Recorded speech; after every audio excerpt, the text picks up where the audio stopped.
મહારાજ, મેં બહુ મહેનતથી હરણનો શિકાર કર્યો હતો, પણ આણે મારું હરણ ચોરી લીધું. ના મહારાજ, આ ખોટું બોલે છે. મેં કોઈ શિકાર નથી ચોર્યો, પણ આ માંસનો ટુકડો મારો છે. શિકાર મેં કર્યો હતો. મહારાજ, તમે જ કોઈ નિર્ણય કરો ને. તમે મને ઊંઘમાંથી જગાડી દીધો. તમે બંને આ માંસના ટુકડાને અહીંયા મૂકીને જઈ શકો છો. હવે આ માંસ મારું છે. આજ મારો ન્યાય છે. બોલો, તમને મારો ન્યાય કેવો લાગ્યો? એક જંગલમાં ચાર્લ્સ નામનો એક સિંહ રહેતો હતો. તે ખૂબ જ ઘરડો થઈ ગયો હતો. તેને ખાલી એક જ દીકરો હતો, જેનું નામ એડવર્ડ હતું. એડવર્ડ સિંહ ખૂબ જ આળસુ, બેકાર અને મૂર્ખ સિંહ હતો. એક દિવસ ચાર્લ્સ સિંહે એડવર્ડને કહ્યું કે હવે હું ઘરડો થઈ ગયો છું અને મારા અંતિમ દિવસો ગણું છું. મને ક્યારેક ક્યારેક તારી ઘણી ચિંતા થાય છે. પિતાજી, આમાં ચિંતા કરવાની શું વાત છે?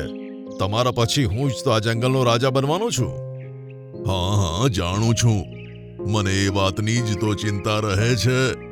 અને તને તો હજુ શિકાર કરતા પણ નથી આવડતું. પિતાજી, હું એક સિંહ છું. મારે શિકાર કરવાની શું જરૂર? જંગલના બધા પ્રાણીઓ શિકાર કરે છે. હું તેમના શિકારમાંથી થોડું ખાઈને મારું ગુજરાન ચલાવી લઈશ. અરે મૂર્ખ, મને પાક્કો વિશ્વાસ છે જંગલનો રાજા બન્યા પછી તું આખા જંગલને બરબાદ કરી નાખીશ. આ તમે કેવી વાત કરો છો પિતાજી? હું એકદમ સાચું કહું છું. સાચું તો એ છે કે તું સિંહના નામે એક કલંક છે. મેં મારા જીવનમાં તારા જેવો આળસુ અને બેકાર સિંહ ક્યાંય નથી જોયો. મારી સામેથી તું જતો રહે, નહીં તો હું ક્રોધમાં કંઈ કરી ના બેસું. થોડા દિવસ પછી ચાર્લ્સ સિંહ મૃત્યુ પામ્યો અને એડવર્ડ સિંહ જંગલનો રાજા બની ગયો. રાજા બન્યા પછી એડવર્ડ સિંહે જંગલના બધા જાનવરોની એક સભા બોલાવી. તમે બધા મારી વાત ધ્યાનથી સાંભળો. તમને બધાને ખબર છે કે મને બહુ ઊંઘ આવે છે. હું તમારો રાજા છું. આજથી તમે જે કોઈ પણ જાનવરનો શિકાર કરશો તેનો અડધો હિસ્સો મારી ગુફામાં આવી જવો જોઈએ. આટલું કહીને સિંહ ગુફાની અંદર જતો રહ્યો. બધા જંગલી જાનવરો ત્યાંથી ક્રોધિત થઈને જતા રહ્યા. બીજા દિવસથી એવું જ થવા લાગ્યું. થોડા દિવસો પછી બે દીપડા એકબીજા સાથે ઝઘડતા માંસના ટુકડા લઈને સિંહ પાસે પહોંચ્યા. મહારાજ, મેં બહુ મહેનતથી હરણનો શિકાર કર્યો હતો, પણ આણે મારું હરણ ચોરી લીધું. ના મહારાજ, આ ખોટું બોલે છે. મેં કોઈ શિકાર નથી ચોર્યો, પણ આ માંસનો ટુકડો મારો છે. શિકાર મેં કર્યો હતો. મહારાજ, તમે જ કોઈ નિર્ણય કરો ને. તમે મને ઊંઘમાંથી જગાડી દીધો. તમે બંને આ માંસના ટુકડાને અહીંયા મૂકીને જઈ શકો છો. હવે આ માંસ મારું છે. આજ મારો ન્યાય છે. બોલો, તમને મારો ન્યાય કેવો લાગ્યો? એડવર્ડ સિંહની વાત સાંભળીને બંને દીપડા ગુસ્સે થઈ ગયા અને મોઢું લટકાવીને ત્યાંથી જતા રહ્યા. એના કરતા સારું થાત કે આપણે અડધું માંસ વેચીને ખાઈ લેત. તું સાચું કહે છે. આ રાજા ઓછો, ચોર વધારે લાગે છે. હું તો એવું સમજતો હતો કે આ આળસુ છે, પણ તેની સાથે સાથે આ તો મૂર્ખ પણ છે. અને આમ દિવસો વીતતા ગયા. એક દિવસ ક્લેરો શિયાળે ગુસ્સામાં તેના પતિને કહ્યું કે હવે આવું ક્યાં સુધી ચાલતું રહેશે? તું કહેવા શું માંગે છે? તે જ કે શિકાર આપણે કરીએ અને આપણા શિકારનો અડધો ભાગ રાજા ખાઈ જાય. હું તને કહી દઉં છું, હવે હું મારા શિકારનો હિસ્સો રાજાને નહીં આપું. એવું ના બોલ. એ જંગલનો રાજા છે. ક્યાંક એને ખબર પડી જશે ને તો આપણે બંનેને મારી નાખશે. શું ખાલી મારશે? તેની ગુફામાંથી બહાર નીકળવામાં જ તેના પગ દુખી જાય છે. તે તો સિંહના નામ પર કલંક છે. તારે જો તારો હિસ્સો આપવો હોય તો આપતો રહેજે. હું તો નથી આપવાની. ક્લેરો શિયાળ અને તેના પતિની વાતો જેક હાથી ખૂબ જ ધ્યાનથી સાંભળે છે. જેક હાથી પહેલા ચાર્લ્સ સિંહનો સલાહકાર હતો. જેક હાથી ગુફામાં જઈને એડવર્ડ સિંહને કહે છે કે આ ઠીક નથી મહારાજ. જો આમ જ ચાલતું રહેશે તો પ્રજામાં તમારી બીક નહીં રહે. જુઓ, તમે મારા પિતાના સલાહકાર હતા, મારા નહીં. મને બહુ સલાહ ના આપો. જાઓ અહીંયાથી, મને ઊંઘ આવે છે. મહારાજ, ભૂલો નહીં કે તમે એક સિંહ છો. સિંહ પોતાનો શિકાર જાતે કરે છે, નહીં કે કોઈ બીજાનું એઠું કરેલું શિકાર ખાય. તું અહીંયાથી જાય છે કે નહીં? મહારાજ, મારી વાતને સમજો. જો આવો જ હાલ રહ્યો ને તો એ દિવસ દૂર નથી કે એક નાનકડું ઉંદર પણ તમારી સામે અકળાઈને વાત કરશે. સિંહની પ્રજાતિ બદનામ થઈ જશે. તું શું કહેવા માંગે છે? હું ઈચ્છું છું કે તમે સિંહ બનો અને આળસુ સ્વભાવને છોડો, નહીં તો બીજા જંગલનો સિંહ આ જંગલ ઉપર કબજો કરી નાખશે. હા તો સારી વાત છે. હું તેની સાથે સંધિ કરીશ અને આરામથી ગુફામાં જઈને સૂઈ જઈશ અને મફતનું માંસ ખાઈશ. જેક હાથી પોતાના ગુસ્સા પર કાબુ રાખીને ત્યાંથી જતો રહ્યો. થોડા જ દિવસોમાં બધાને એડવર્ડ સિંહની બીક જતી રહી. હવે જંગલનું કોઈ પણ જાનવર તેને પોતાના શિકારનો હિસ્સો આપતું ન હતું. ભૂખ લાગવાને કારણે એડવર્ડ સિંહ ગુફાની બહાર નીકળવા મજબૂર થયો. એક દિવસ એક દીપડો હરણનો શિકાર કરીને ખાઈ રહ્યો હતો અને ત્યાં એડવર્ડ સિંહ પહોંચી ગયો.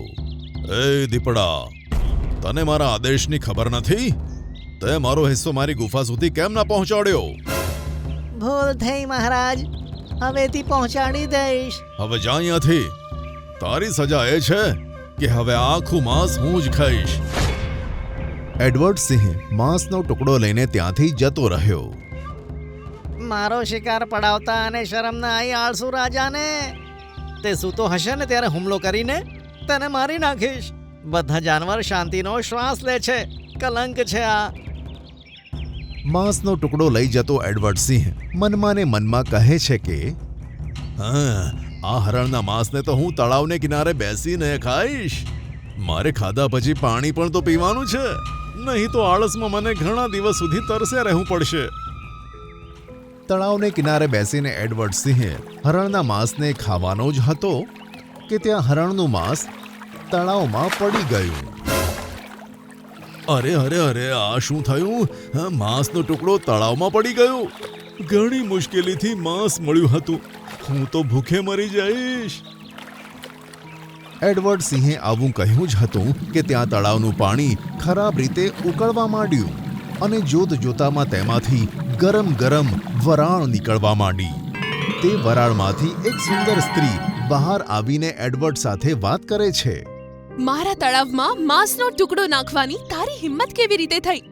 શું તું જાણે છે કે કોની સાથે વાત કરે છે? હું આ જંગલનો રાજા એડવર્ડ સિંહ છું. મને માફ કરી દો જંગલના રાજા, હું તમને જોઈ ના શકી. મને લાગ્યું કે કોઈ સાધારણ પ્રાણી હશે. પણ તું છે કોણ? હું આ માયાવી તળાવની શેઠાણી છું અને આ તળાવ પણ તમારા જંગલમાં જ આવે છે. તો તે રીતે તમે મારા પણ રાજા થયા. તો પછી પોતાના રાજાના આદેશનું પાલન કર. મારા માંસનો ટુકડો મને પાછો આપ. મને ખૂબ ભૂખ લાગી રહી છે. તે તો હવે શક્ય નથી જંગલના રાજા. માંસના ટુકડાની જગ્યાએ તમે જે પણ મારી પાસે માંગશો તે હું આપવા તૈયાર છું. સુંદર સ્ત્રીની વાત સાંભળીને એડવર્ડ સિંહ ગુસ્સે થઈને બોલ્યો કે અરે મૂર્ખ, તને ખબર છે કેટલી મહેનતથી તે માંસ મેં દીપડા પાસેથી છીનવ્યું હતું? સાંજ પડવાની છે, ભૂખથી મારો જીવ નીકળે છે. તેની આ વાત સાંભળીને સુંદર સ્ત્રી આશ્ચર્યભરી નજરોથી એડવર્ડ સિંહને જોતી રહી. શું હું તારી પાસે જે માંગું તે તું મને આપી દઈશ? હા, કેમ નહીં. હું આ માયાવી તળાવની જાદુઈ શેઠાણી છું. તો સાંભળ, મારી હંમેશાથી એક ઈચ્છા હતી. કાશ મારો કોઈ નાનો ભાઈ હોત જે આ જંગલને સંભાળતો અને હું આરામથી રાજા બનીને સૂતો રહેતો અને શિકાર કર્યા વગર માંસ ખાતો રહેતો. જંગલનો એક જ રાજા હોય છે. જો તારો કોઈ ભાઈ હોત તો તે તને જીવતો ના છોડત. પણ જેવી તારી ઈચ્છા. તારી ઈચ્છાને પૂરું કરવું તે મારું કર્તવ્ય છે. માયાવી સ્ત્રીએ આવું કહ્યું જ હતું કે ત્યાં જંગલના તળાવમાંથી એડવર્ડ સિંહ જેવો જ બીજો સિંહ ગર્જના કરતો બહાર આવી ગયો અને તે માયાવી સ્ત્રી ત્યાંથી ગાયબ થઈ ગઈ. એડવર્ડ તે સિંહ સામે જોઈને બોલ્યો કે તું મારો નાનો ભાઈ છે અને હું તારો રાજા. જા, મારા માટે જંગલમાં શિકાર કર અને ભોજનનો પ્રબંધ કર. તારું મગજ ઠેકાણે છે? જંગલનો રાજા તો હું જ બનીશ. આમ કહીને તે સિંહે એડવર્ડ સિંહને મારી નાખ્યો અને તે દિવસ પછી તે સિંહ તે જંગલનો રાજા બની ગયો અને બધા જાનવરોએ આરામનો શ્વાસ લીધો. શેરખાન હારી ગયો. પોતાને જંગલનો રાજા કહેવા વાળો એક નાનકડા મિઠ્ઠુથી હારી ગયો. આ જંગલ મારું છે અને હું આ જંગલનો રાજા. હજુ પણ ટાઈમ છે, અહીંથી જતો રહે. મીઠું બન્યો જંગલનો રાજા. એક સુંદર મજાના જંગલમાં એક ઝાડ પર એક પોપટ અને મેના રહેતા હતા. એક દિવસે મેનાએ એક ઈંડું આપ્યું અને થોડા દિવસો પછી તેમાંથી બચ્ચું નીકળ્યું. બંને તે બચ્ચું મેળવીને ખૂબ જ ખુશ થયા. તેમણે તેમનું નામ મીઠું રાખ્યું. જેમ જેમ મીઠું મોટો થવા લાગ્યો, પોપટ અને મેનાની ચિંતા વધવા લાગી, કારણ કે તે દિવસે ને દિવસે બહુ તોફાની થતો જતો હતો. એક દિવસે મીઠુએ ગુફાની પાસે શેરખાનને બેઠેલો જોયો. શેરખાન, શું તમે જંગલના રાજા છો? હા, હું જંગલનો રાજા છું. જો કે તમને જોઈને એવું લાગતું નથી કે તમારા જેવું પ્રાણી રાજા હોઈ શકે. તારા કહેવાનો મતલબ શું છે? મારો મતલબ છે કે તમે આટલા મોટા છો, જાડા છો, નાહતા પણ નથી. તમારા જેવા પ્રાણીને જંગલના રાજા કેવી રીતે માનીએ? આ સાંભળીને શેરખાન ગુસ્સે થઈ ગયો. મૂર્ખ, તને ખબર નથી હું આ જંગલના કોઈ પણ જાનવરનો શિકાર કરી શકું છું. હું સૌથી તાકાતવર છું અને આ જંગલ પર આવનારી કોઈ પણ મુસીબતનો સામનો કરી શકું છું. અરે રહેવા દો.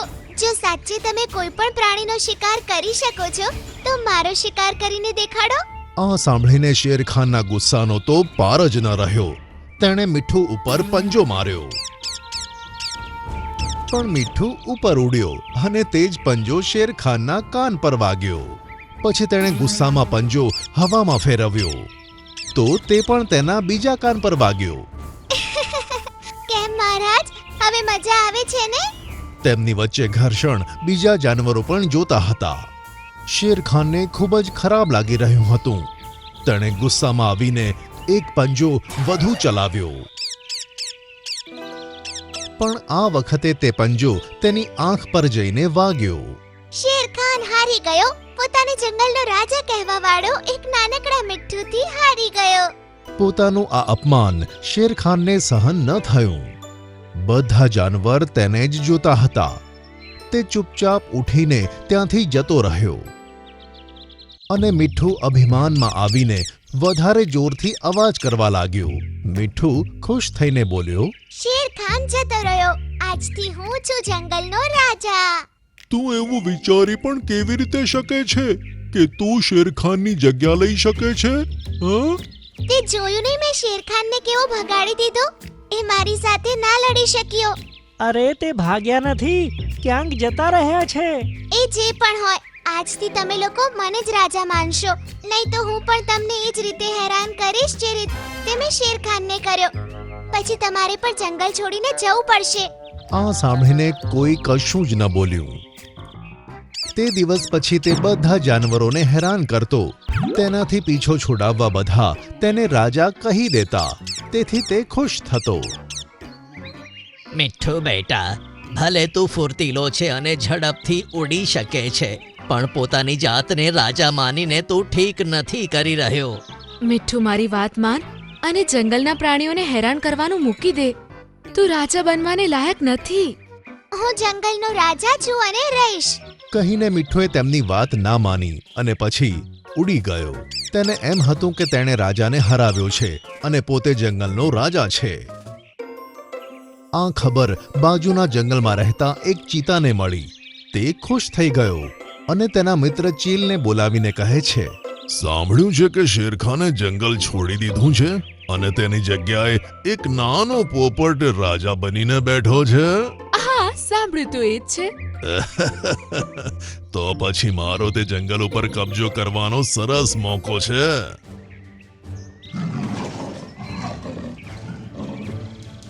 સાંજના સમયે જંગલમાં એક ભેદી અવાજ થયો. ચિત્તો જંગલમાં આવી ગયો હતો અને જાનવરોને ડરાવીને તેમને ભગાવી રહ્યો હતો. બધા જાનવર ભેગા થઈને મીઠુ પાસે ભાગ્યા અને તેમની પાછળ ચિત્તો પણ ભાગ્યો. બોલો શું થયું? વાત કશું નથી, બસ એટલું સમજી લો કે આ જંગલનો રાજા હું છું અને તું પોતાને રાજા સમજવાની ભૂલ ન કરીશ. મેં શેરખાનને અહીંયાથી ભગાડી મૂક્યો તો તું શું છે? હમણાં તને પાઠ ભણાવું છું. કહીને મીઠું ઉડ્યો અને ચિત્તાની પાસે પહોંચ્યો. હિંમત હોય તો મને પકડીને દેખાડ. મચ્છર જેવા તને હું પકડીશ? હા, કહીને તેણે ચીલને અવાજ આપ્યો. ચીલ! સાંભળીને ચીલ ઝડપથી ઉડતી આવી અને તેને મીઠુને પોતાના પંજામાં દબોચી લીધો. આ જોઈને બધા જાનવર ચોંકી ગયા. આજથી પક્ષીઓ ઉપર ચીલ રાજ કરશે અને જાનવરો ઉપર હું. અને મીઠું, તું તને તારો જીવ વહાલો હોય તો હવે મારી વાત માનજે, નહીં તો હું તને જીવતો નહીં મૂકું. તું બીજા પ્રાણીઓની જેમ મારાથી નહીં ભાગી શકે. હવે બધા જાનવર અને પક્ષી આ વાતને માનવા લાગ્યા. જાનવરો ઉપર ચિત્તો રાજ કરવા લાગ્યો અને પક્ષીઓ ઉપર ચીલ. તે લોકો પોતાનું બધું કામ જાનવરો પાસે કરાવવા લાગ્યા. તેઓ હેરાન પણ કરતા અને સજા પણ આપતા અને આ બધું તેમણે સહન કરવું જ પડતું. મીઠું, જો શેરખાન આજે અહીં હોત તો આપણને આ રીતે ગુલામ ન બનવું પડત. આ બધી મુશ્કેલીનું કારણ તું છે મીઠું. બેટા, તને અમે આટલા દિવસથી સમજાવી રહ્યા હતા કે તું ભલે ફૂર્તીલો અને ઝડપી ઉડે છે, પણ રાજા બનવાને તું લાયક નથી. હવે મીઠુને પણ પોતાની ભૂલનો પસ્તાવો થતો હતો અને તે ઈચ્છતો હતો કે તે શેરખાન સામે જઈને માફી માંગે. પણ શેરખાન ક્યાં જતો રહ્યો હતો આ કોઈને પણ ખબર ન હતી. બીજા દિવસે સવારે ચિત્તા અને ચીલે જાનવરોની સાથે એક સભા બોલાવી. જે રીતે આજે એક દિવસ પૂરો થયો છે, હું અને ચીલ ખૂબ જ ભૂખ્યા છીએ, તેથી આજે સાંજે અમે પહેલો શિકાર કરીશું. બધા જાનવર ડરી ગયા પણ કોઈની પણ બોલવાની હિંમત ના થઈ. મહારાજ, હરણને ખાઈશું અને મારું ભોજન તો આ જંગલનો પૂર્વ રાજા જ બનશે. મીઠું. આ સાંભળીને મીઠું અને તેના મા બાપ ચિંતામાં પડી ગયા અને બીજા જાનવરો પણ ડરી ગયા, પણ કોઈ કશું જ કરી શકતું ન હતું. રાત્રે બધા જાનવરો ભેગા થયા. હરણ અને મીઠુને ચીતા અને ચીલની સામે બધા જાનવરોની હાજરીમાં હાજર થવું પડ્યું. ચીલ, તું જલ્દીથી પોતાનો શિકાર કર, પછી મારો વારો છે. ચિત્તાએ લાલચભરી નજરોથી હરણ સામે જોઈને કહ્યું. ચીલ હસતા મોં ફાડીને મીઠું તરફ આગળ વધી અને બધા જાનવર બસ ઊભા જોતા હતા. જેવી જ ચીલ મીઠુંને પોતાના મોઢામાં લેવા જાય છે, ત્યાં અચાનક શેરખાન આવે છે અને એક જ પંજામાં ચીલને તેણે પોતાના મોઢામાં લઈ લીધી. આ જોઈને બધા જાનવર ચોંકી ગયા અને તેમના જીવમાં જીવ આવી ગયો.